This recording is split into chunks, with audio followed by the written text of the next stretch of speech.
On this episode 117 of the podcast, I'm going to talk about some political drama that is happening in my state. So let's get into that, folks. How exciting. Hello, everybody, and welcome to another episode of the Luke Who's Talking podcast. How are you going out there? I am just going to change this for a minute. I'm just going to make a quick amendment to my notes. There we go. Cool. I had something else written, but I'm going to change the title. Anyway, so political drama, a bit of drama that's been happening now. I thought about talking about this, and then I thought, what value is it going to be to the listener? And then I was consulting with a listener about, should I talk about this or not? And they're like, do it, because they have found my musings about it to them vaguely interesting. So let's get it. So I'm going to break it down. We're going to have 3 segments. So we're going to have the background. We're going to have the quote decisions, and then we're going to have sort of where we're currently at with the whole thing. So the background. So here in Aussieville, there is a football league, and it's called the Australian Football League, AFL. Now, it used to be called, up until I think the early 1990s or late 1980s, it was just the VFL, for the Victorian Football League, because most of the teams are based in Victoria. But anyway, so the early sort of late 80s, early 90s, they decided, hey, let's have some teams in other states. So, Western Australia got a team, or they have 2 teams there. Adelaide have 2 teams. Queensland now have 2 teams. New South Wales have 2 teams. And hold on, what's that gives us? That gives us 8. And then there are 10 teams in Melbourne. But my state, Tas Vegas, we don't have a team. And apparently we deserve one, because that would mean it's a truly national competition, despite the fact the 2 territories, the Northern Territory and the ACT, Australian Capital Territory, don't have teams, and from what I can gather, have no appetite to get a team. Now, anyway, so the last sort of, I think, the last 3-4 years or so, the government here have been trying to get the league to give us a team, and sort of things sort of meandered along. Anyway, now I think it was about a year ago, the Premier at the time suggested, if we got a team, perhaps we could build a new stadium in the capital on some reclaimed land there. And people, I think, at the time were sort of like, that's a bit of a joke, whatever. However, that has become a condition, or transitioned into a condition, of getting the team. So the AFL, who pay, I found this out recently, the AFL, they pay no tax, right? Are saying to the second poorest state in the country, you have to build a stadium if you want a team in our competition. And they've come up with the price tag of $715 million for the stadium. So that is like a bit of a loose background of things. The government, like, we want a team. And here's another thing. Okay, football, as in AFL football, is not even the most participated sport in my state. The other football is soccer, and no one is talking about, hey, how about we get a team in the A-League, right? That'd be great. So, anyway, so that's a little bit of a build-up, okay? You want a team? Cool. Premier, I personally, off the cuff, feel it was like an off the cuff comment. Hey, if you want a team, if we get a team, we could build a nice new facility, new stadium. Right? The AFL have been like, You want a team, you got to spend money on this, okay? So that is like the loose background of it, okay? So let's get into, we'll go for a jingle and we'll get into quote decisions, and we'll go over the business case of the stadium, which is a total joke. Anyway, yep. So the business case. So the government had a business case done sort of late last year to, quote, bolster, right, the benefits of having... So this is interesting. So it started off as an AFL stadium, and then when that didn't go down too well, they were like, oh, it's a multi-purpose facility. Okay. So we're like, oh, we're going to have bands and all this stuff there, right? Okay. So now here's the thing. The business case, which was done by PricewaterhouseCoopers, PwC did this. Now, here's another thing. PwC have actually been in a bit of hot water recently over some dodgy tax sort of insider trading type stuff. So, yeah, take that for what you will. And also, I'm led to believe, I have looked at the business case now, I believe that the business case, most of the numbers in it were provided by the government. So that, for starters, is a problem with the business case, in my opinion. I can't say to some, like, how could you possibly take it seriously? If I said to somebody, I want to build this thing, okay, it's going to be really great. Here are some numbers. I'm going to give you those numbers, and you're going to work out if it's viable or not. Right, and then we're going to tell the public how great it is. Like, PwC, as far as I'm aware, have done no legwork.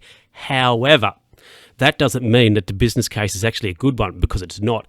So now I'm led to believe this is over the 20 years of operation, right? The stadium will cost the economy $300 million, okay? It will cost $300 million. Now, this is, yeah. And they're like, oh, how great's it going to be for, tourism stuff. Now, the business case, this doesn't make sense, this bit, but the business case says that there will be about 570,000 visitors to the stadium, okay? 120 or so of them will be interstate / overseas viewers. That will, that means, apparently, according to the business case, there'll be a 3% increase in overnight stays as a result. And tourism spending will increase by 3.3%. So hardly groundbreaking stuff. You would have to agree with me. Now, something interesting, but this is also a complete joke, but the business case says there's going to be 44 events, right, at the stadium. Now, in the list of events, oh, this is one thing it says. In the list of events, it has the Wooden Boat Festival listed. The Wooden Boat Festival is listed as an event at the stadium, right? What a joke that is. So Wooden Boat Festival, what that is, because the proposed area is down at the wharf. Wooden Boat Festival is basically something to have there every year or whatever, and, you know, people display wooden boats. Why are you going to be putting that in the stadium? Oh, also, the stadium has a capacity of 23,000. Okay, that's the capacity of the stadium. Oh, I also haven't mentioned that Hobart, which is where it's apparently going to be built, has a stadium not far, right? Not far, which has a capacity, I think, of about 20 or 19 or 20,000. And where I live, Lonnie, we have a stadium up here which is the same size, about 20,000, right? So for starters, you're like, is it worth? Surely you'd have to say it's not worth building a $715 million, that's apparently the price, facility for 3,000 more seats. Anyway, back to the events, because this is where it falls apart a bit. So it says it's going to be 44 events. Now, in the business case, I'm led to believe that the economics are worked out on the basis of 44 events at full capacity, being 23K, right? Now, however, if you take the number of visitors to the stadium, which is projected to be 570,000, if you divide that by the 44 events, that means each event will have an average attendance of 13,000. So, surely that has to be a bit of a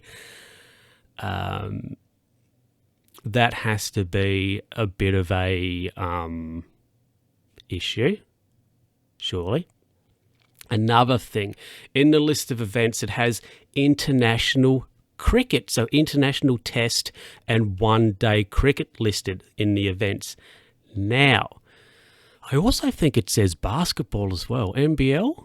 It could be NRL. I'd have to double check, but anyway. But in regards to cricket, now, there's been a parliamentary committee investigating or taking, people can submit evidence to the committee and then you can have like a hearing about, this is about the process of the stadium, how it came to be. So they had the CEO of Cricket Tasmania present evidence to the committee, and he said that the ICC, now the ICC is the International Cricket, I think they're International Cricket Council, anyway, they're in charge of international cricket globally, okay? Now, the ICC have a rule, or apparently the ICC don't allow international test and one-day cricket to be played in stadium with roofs. They do not allow cricket, test and one day in roofed stadiums. So straight away, in that regard, the business case has a problem. You would have to surely agree. I tell you what, if anybody out there wants to see the business case, I'll get you a link. I'll download it for you and you can have a look. There's also a cost analysis report as well, which I'm led to believe doesn't... in the cost analysis report, I'm led to believe pretty much assumes that the land cannot be used for anything else, right? Which is, look, yeah. So anyway, now in regards to, there was a report done as well about possible stadium locations. Now, for an area where they're proposing to put it wasn't even the preferred site in this report, okay? So, yep, there's something else. The location is reclaimed land. Now, as far as I'm aware, there has been no geological survey done to see if the site can physically handle a structure this big and this heavy. So I personally think that's going to be the next twist in the tale. The site physically being incapable of being able to handle this structure. Also, there is most definitely probably contamination on the site as well, because it basically used to be a freight yard as well, right? Freight yard, it's a dock area. So that surely is a problem. And as far as I am aware, those concerns haven't been looked at. And when I looked at the report for the stadium locations, I think there was a comment about maybe contaminated the site. But yeah. Now, the government is saying it'll cost them $715 million, which is a complete made up because they have no plans about it. They have no plans. They have, what's the word? Conceptual, an artist's impression. They have that, which apparently costs them $20,000, but they have an artist's impression of this. But apart from that, they have no details, no structural or detailed plans. So I have no idea where they came up with this price, but it's completely made up because they don't know how much material needs to go into the building to then, get, like, quote, a price, which is hilarious. Now, So it was this sort of was all happened in regards to this was the idea, and then they put a case. I'm completely baffled as to how they got this money, but they got $240 million from the federal government. Now, here's another thing, because it's about the cost of it, right? About cost. That is the thing. You go, well, they should be funding schools, health, etc. better, which, you'd have to agree with that. So I've got $240 million from the federal government. However, all of that money, I'm led to believe, it cannot be spent on the stadium itself. It has to be spent in the greater area of the site. So to get any federal government money, they have to meet a few key indicators. And I also am led to believe that they cannot spend that whole 240 on the stadium. They might be able to spend half of it, or maybe even 3/4 of it on the stadium build itself, but that money will have to go to other parts of the site for a greater development. So that means the taxpayer here will have to pay more money. Now, also, you'd have to agree, you'd have to think a project is an absolute dog if the mayor and the council of the city are not on board with it, which is, the mayor of Hobart, they're like, nah. And also, I believe the council the council also are not on board. And now there is also a war memorial close by. So as a result, the RSL are not on board with the stadium, at least the location of it, because they are concerned about the height. Is it going to shadow and obscure the centre? I can't even say it, the cenotaph and those sorts of things. So they're concerns that the RSL has as well. Now I'll leave you with this little nugget as well, and then I'll take a break and we'll be back with sort of where things are at now. Now, there was a protest, I think it was about 2 weeks ago, there was a protest at Parliament a couple of Saturdays ago, and it's reported there was about 6,000 people there. There was no stadium protest, about 6,000 people there.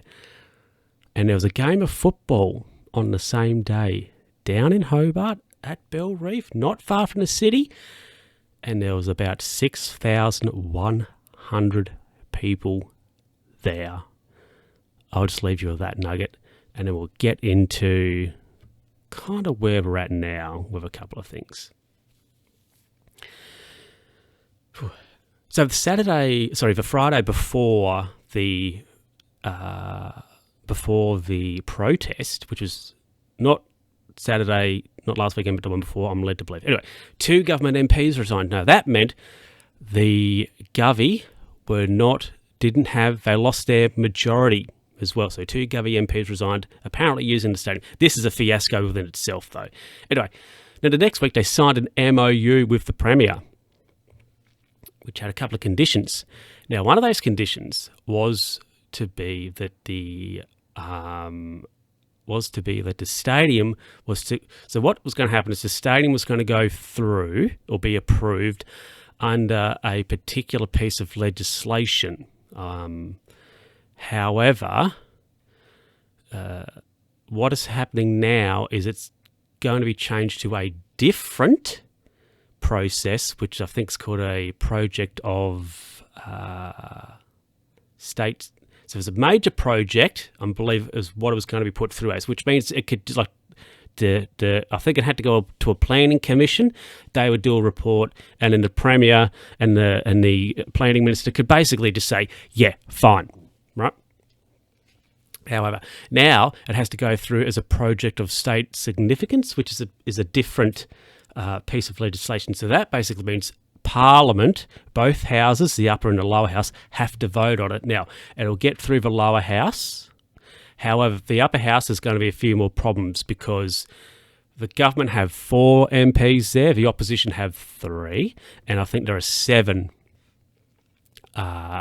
independents.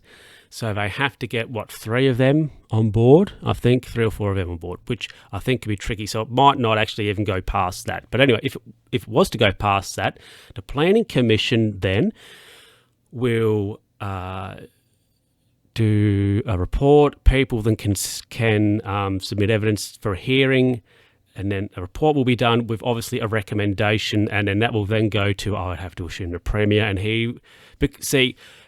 this is just meaningless because he will just say yes because he has if they're insistent on getting the team, they have to do it. So they've got themselves into this position where it has to be built, sort of. It has to be built. If they're so hell-bent on, we need to have a team, it has to be built. So they've literally painted themselves into a corner. Anyway, so another thing was the contract the government signed with the AFL was released. Now, here's some things in it. Now, if the stadium isn't 50% built by November 2027, the government have to pay, not the AFL, but they have to pay our team $4.5 million. And then they have to pay them $4.5 million every year after that. They can't play games there. More money, more public money, right? More public money. Now, the Premier was asked about that on radio yesterday, I think. And he was like, it's an investment into the team. And then the host was like, so what? It still has to come from, the public purse, okay? Let me see. They also have to build another oval and like a training facility, which I don't think that's a complete surprise. However, why can't they upgrade an existing area? There we go. And I think that's $60 million there, right? Get this. This is an absolute joke. Now, 2 things in regards to the training and the admin facility. It has to have a refurb every 5 years, and the government are going to rent it to the team for $1. Yep, there we go. And here's another thing. After 12, and the government have to put $12 million a year into the team for 12 years. And after the 12 years, if the team isn't, quote, viable, they can either renegotiate terms, or the government/AFL can disband a team, can get rid of it, right? So, yeah. Now, back quickly to the major project thing. I saw somebody make a comment about this. I think yesterday. It was one of a politician, an independent. Now, there have been some projects go through this legislation before, but they have been put forward by private entities. Now, if this is the government putting forward this project, because they have a vote on it, is that a conflict of interest? Surely you would have to say it is. So I would say government should abstain from voting on this, right? But yeah, so like if you're, say for example, you're on council and you want to build a house and you put an application forward to council and that comes to planning, for a vote, you should abstain from that process because you are implicated in that. So surely that has to be a conflict of interest. If the government are putting forward the stadium as their project, okay, they should, in my opinion, should abstain from voting because they are compromised by this because they've got themselves into a situation where they need to build it, okay? They need to build it. And so them having a say on that is, dare I say it, a corrupt process. I'm going to say it. I'm going to say a corrupt process. So, yeah, that's where we are at the moment. Apparently, now I'm recording this on Wednesday. Apparently, there was a vote this morning, or a motion of a no confidence in the government put forward. Now, it's going to be 2 more years apparently before an election. I don't particularly think we'll make it there as well. I don't particularly think we'll make it there. Oh, and now this is for finance nerds out there. I had a look at some numbers. So I'm going to talk about briefly, let me see, gross state product. Now so GSP measures the size of a region's economy, okay? So I'm going to tell you about GSP for a minute, right? This is for finance nerds out there. Now, New South Wales, okay? They have a population of, let me see, where is the population? Population 8.1 million people, and they have productivity of $624.9 billion. That's New South Wales. Victoria, they have a population of 6.6 million, okay? And their productivity is $458.8 billion. Right. Queensland, they have a population of $5.3 million, and they have productivity of $363.5 billion. Now, I'm just telling you these numbers so then you can get a bit of a perspective as to what $750 million is going to cost or be relative to the size of my state's economy. Now, I think everybody, it's pretty well financed. I think it's pretty well acknowledged that the 715 million is an absolute fantasy. It'll cost more. They have to do other upgrades. They have to upgrade. They have to do work on transportation.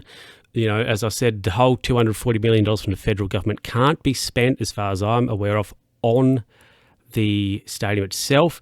They've tied themselves into having to also develop the greater area as well before they actually... Now, I think the federal government said, the infrastructure minister said, the government need to put forward a plan for the whole area before they can actually get any money. And, of course, costings on all that stuff before they can get any capital, any of the 240 from the feds to be released to them. So,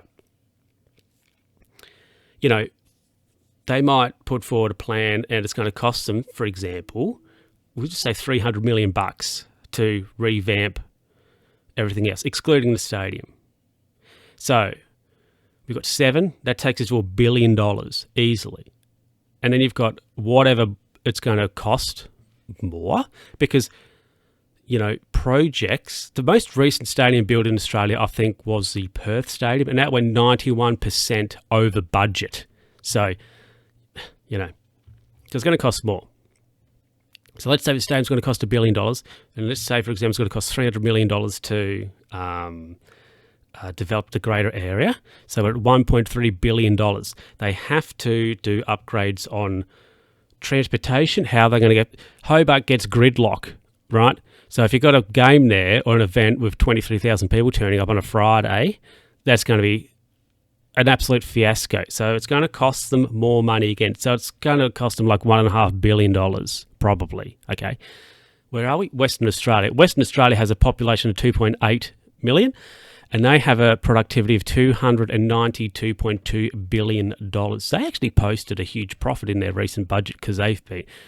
WA do a lot of... they're a mining economy, really. So, I don't know, iron ore's up. Iron ore's a good price. They made heaps of money, apparently. South Australia, 1.8 million people live in SA, and they have a output of $108.3 billion. Now, Tas Vegas, we have a population of 571,000 people. Our output is $32 billion. Okay? Now, the Australian Capital Territory, this is interesting. They have a population of 455,000, but their capacity is $40 billion. So the ACT have 120,000 less people, but their economy is $8 billion more, is worth $8 billion more. And in the Northern Territory, I was shocked about this. So the Northern Territory is 548.12 square miles, or 1,419,630 square kilometres. So it's a big area. Population 249,000 people live in the Northern Territory, and their output $26 billion. Interesting.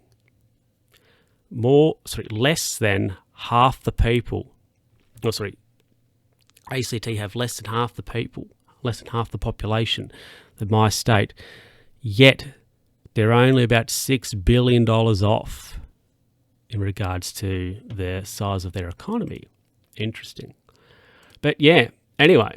So here's some facts and figures for you, some opinions, some thoughts. This is the longest episode ever. It's completely baffling how. Now I'll say this: if I want a contract negotiated, I'm not going to be asking the Premier to do it for me, because I'll have to build or spend heaps of money on a facility that is completely ridiculous, and they've wed themselves to it, so they can't not do it. So it's an absolute fiasco. It is complete fiasco. Absolute idiots. Anyway, and they're like, we're not going to take it to an election, because probably if they went to an election, they'd get rolled. Anyway, I've got to wrap it up after this. Oh. Well, everybody, thank you for listening to this very economical episode of the podcast. Most definitely the longest one I've ever done. Look, if you have any questions, send me an email. To, what is it? It's LukeWho'sTalkingPod@gmail.com. I know some people out there have me on Instagram. No, what do you call it? Discord. So, yeah. Email me, tweet me, whatever. If you have any questions. I know some people out there who listen. I have some contact with them on Discord. So if they have any questions,